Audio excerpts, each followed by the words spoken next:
जगत गुरु तत्वदर्शी संत रामपाल जी महाराज के अमृत वचन सर्व पवित्र धर्मों के पवित्र शास्त्रों के आधार पर।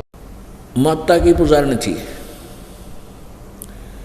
दुर्गा की, शेरा वाली की, और किसी को नहीं मानती थी वह। उसकी कट्टर पुजारन बचपन से ही, वो 50 साल के करीब हो रही थी उस समय तक वो उसकी पूजा करती हुई आ रही थी। घर में भी सारे सुख थे, अच्छा पूरी व्यवस्था थी। तो उधर से हमारी एक बहन ये यही रहती है, शशि,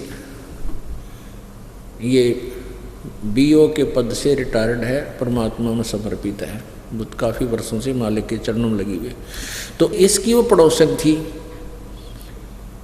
उसको इस बहन शशि ने उनको बताने की चेष्टा की, उसका नाम श्यामा दीक्षित था, कि आप हमारे गुरुदेव का सत्संग सुनो। मैं बहुत दुखी थी, ऐसी ऐसी मेरे पापतियाँ आई, भगवान गुरुदेव की कृपा, कबीर परमेश्वर की कृपा से सब दूर हुई। आप नाम लो, मैं बहुत भटक चुकी थी, मुझे सही रास्ता मिल गया। तो वो कहने लगी मैं तो अपनी माता को नहीं छोड़ सकती। कौन? वो श्यामा दीक्षित कहती थी, मैं अपनी माता दुर्गा को नहीं छोड़ सकती। तो जैसे तैसे ये बहन यानी शशि उसको लेकर के सत्संग में ले। जींद हमारा छोटा सा आश्रम था, सारा मेरे ख्याल में 50 बाई 40 का एक आलसा बना रखा था। तो वहाँ आकर के उसने, शशि बहन ने बताया कि जी ऐसे ऐसी बहुत अच्छी आत्मा की है, लेकिन पूजा दुर्गा को है।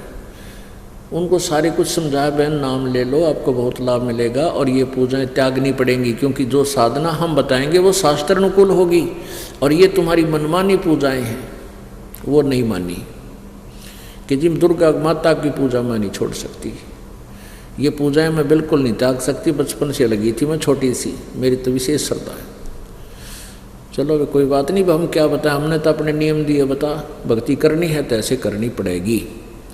तो वह चली गई।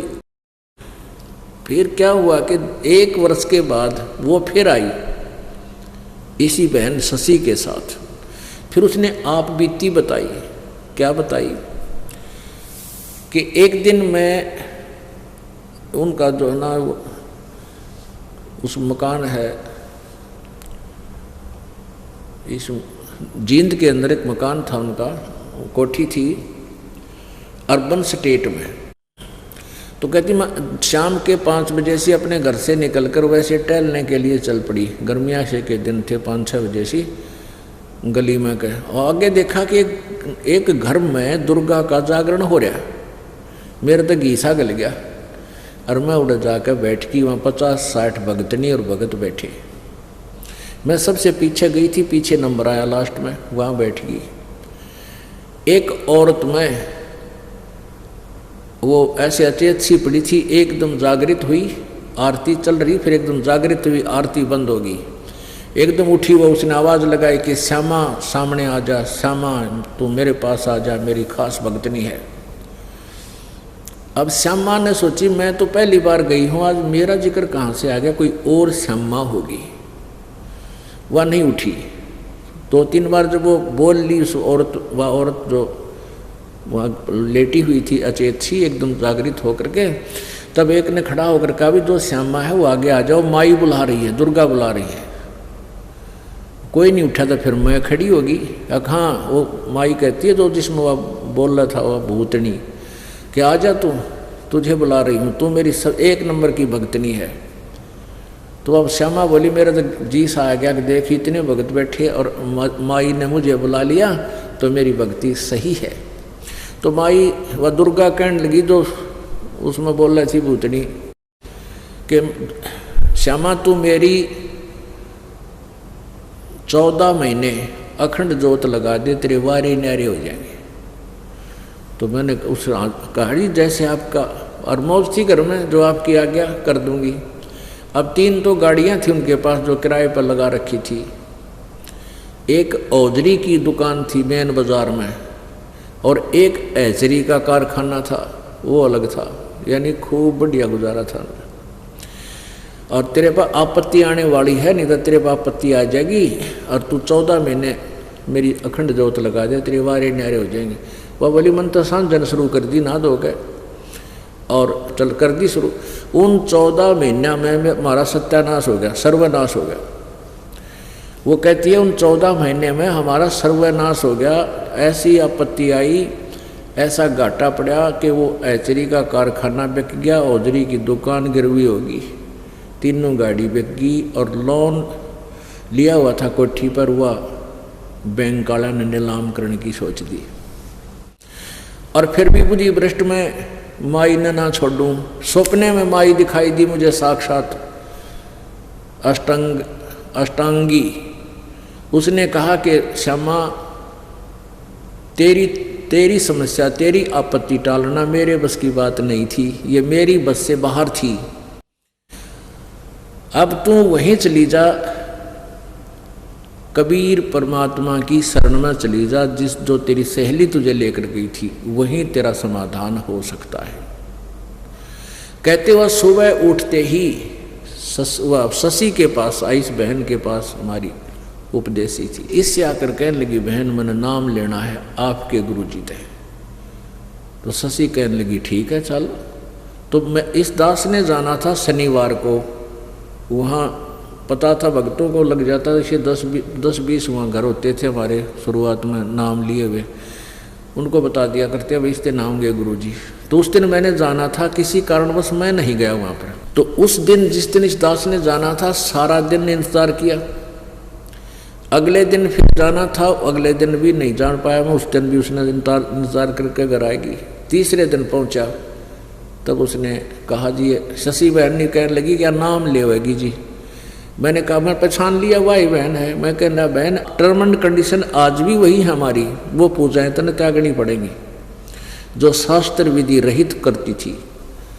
श्यामा बोली जी मैं पक्का मन करके आई हूँ और त्याग दूंगी। फिर सारी कहानी उसने तब बताई, उपदेश ले लिया। अब पुण्यात्मा उसमें उसको 30 लाख का नुकसान हो गया था, 30 लाख का। और फिर परमात्मा ने धीरे धीरे ऐसी रजा बख्शनी शुरू की, उस पर रोज नए नए सुख दे। और उसके पति की कैद हो गई थी, वो लोन किसी चक्कर में लोन ना भरने से या किसी कारण, तो परमात्मा ने रजा बख्शी, उसकी जमानत होगी और नौकरी लग गया। दोनों बच्चे धीरे धीरे नौकरी लग गए, यानी पुनर्स्थापित हो गए, और वो कर्जा भी ढीला हो गया। अब वो बहुत गुण गाती है। मैंने उस श्यामा से कहा बहन एक बात बता, यदि तू उस दिन नाम ले लेती जो पहली बार आई थी, तेरा 30 लाख का नुकसान नहीं होता, हो सकता 30,000 में टल जाता। और यदि नाम लेते ही ये 30,000 की हानि तुझे हो जाती तो नाम त्याग देती। क्या कहती कि मैंने माता छोड़ दी इसलिए मेरा 30,000 का टोटा हो गया, और ये तेरे पर वरदान समझ ले कि तेने उस दिन नाम ना लिया, ये 30 लाख का टोटा तेरी माए दोहरा हो लिया। और जय मालिक की शरण माने से 30,000 का भी हो जाता तो इस भक्ति ने भी त्याग देती और 84 लाख योनिया में कष्ट उठाती। और ये कष्ट ये टली थी परमात्मा की कृपा से। 30 लाख का नुकसान 30,000 में टल जाता, ये टलाता था भगवान की वजह कृपा से। और तूने सोचती मैंने माता छोड़ दी इसलिए 30,000 का टोटा हो गया, क्योंकि वो ज्ञान समझ चुकी थी। कहने लगी जी भगवान करे ऐसा टोटा पहले आ जाता बढ़िया था, यानी ईसा घाटा में अच्छा है हमें भगवान मिल गया, आग लगे से धन करी फिर पूर्ति कर दी दाता ने, लेकिन ये भक्ति और ये भगवान मुझे जिंदगी में नहीं मिल सका था। तो पुण्यात्माओं कुछ ऐसे अनजान भक्त होते हैं, नाम लेंगे, अगली बार क्या बताते हैं जी नाम लेते मतलब बीमार हो गया, बालक भी बीमार हो गए, सारे इंजेक्शन लग गए, तो उनको इतना ज्ञान की कमी है। परमात्मा का नाम लें पास जान जानी हो कुणबे में किसी कुनबा गाड़ी होनी हो और 2 दिन बुखार आ गया कि बिजली गिर गई, तो ऐसी सोच बन गई हमारी। जब हमें ज्ञान पूरा होगा, इसलिए दास कहता है कि उपदेश भले ही बाद में लो, पहले ज्ञान खूब सुनो, पुस्तक ले जाओ, सीडी ले जाओ, सुनो इनको अच्छी तरह और मन बनाओ इसके ऊपर और फिर उपदेश लो। क्योंकि काल क्या चाहता है कि ये परमात्मा कबीर जी से हटाना चाहता आपको, किसी प्रकार भी 100 विचारें लाएगा, क्योंकि तो सारा यहाँ से आप जाते ही सारे काल के पुजारी मिल लेंगे, यानी आन उपासक या कोई नहीं उपासना करता, चाहे वो कितने ही नेक आदमी हैं, लेकिन भक्ति उनको ज्ञान नहीं, इसलिए वो आपको मिसगाइड ही कर सकते हैं। और ज्ञान तो आपको यही मिलेगा, या अपने आपके भाई बहन भक्तों के पास ही मिलेगा। तो इसलिए आपको रह कर सत्संग में आने के लिए प्रेरणा दी जाती है, प्रार्थना भी की जाती है कि ज़्यादा से ज़्यादा सत्संग अटेंड किया करो। तो पुण्यात्माओं, ऐसे है कि संत शरण में आने से आई टले बला, और जय मस्तक में सोड़ी हुआ काटे में टल जा।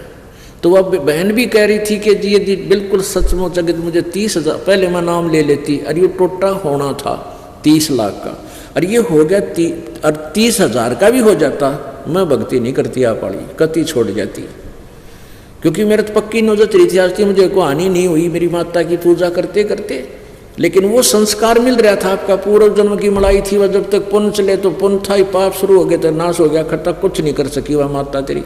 और कहने एक और बात कह रही थी कि अगर माता मुझे आकर सोपन में ना कहती, मैं फिर भी आपके पास नहीं आती। देख कितने कर्म फोड़ दिए काल ने हमारे, हम कितने आसक्त कर दिए, कितनी श्रद्धालु, कितनी अच्छी आत्मा थी जो अपने इष्ट से हटना नहीं चाह रही थी। और लेकिन कहते हैं परमात्मा बताते हैं कि पुरुष जान सुमरा जमराई, भगवान जान के इस काल की पूजा करते रहे, इसको भगवान मानते रहे, अंत में हमें 84 लाख योनियों के धक्के खवा दिए काल भगवान ने। तो यहाँ कहते हैं कितनी अच्छी श्रद्धालु हैं, एक जिस इष्ट को पकड़ दिया छोड़ना नहीं चाहती, ये विवेक से हटा जाएगा। विवेक जब होगा, आप परमात्मा को इष्ट मानोगे, तभी आपको पूर्ण लाभ होगा। और जो पूजाएं तुम जिन उनकी करना चाहते हो यहाँ के शक्तियों की, वो भी ये दास आपको यथार्थ देगा, उससे उनको वो लाभ देंगे आपको जितना उनकी क्षमता का है। लेकिन जन्म मृत्यु, कर्म, पाप कर्म का दंड, संस्कार, प्रारब्ध, कबीर परमात्मा के अतिरिक्त कोई चेंज नहीं कर सकता आपका।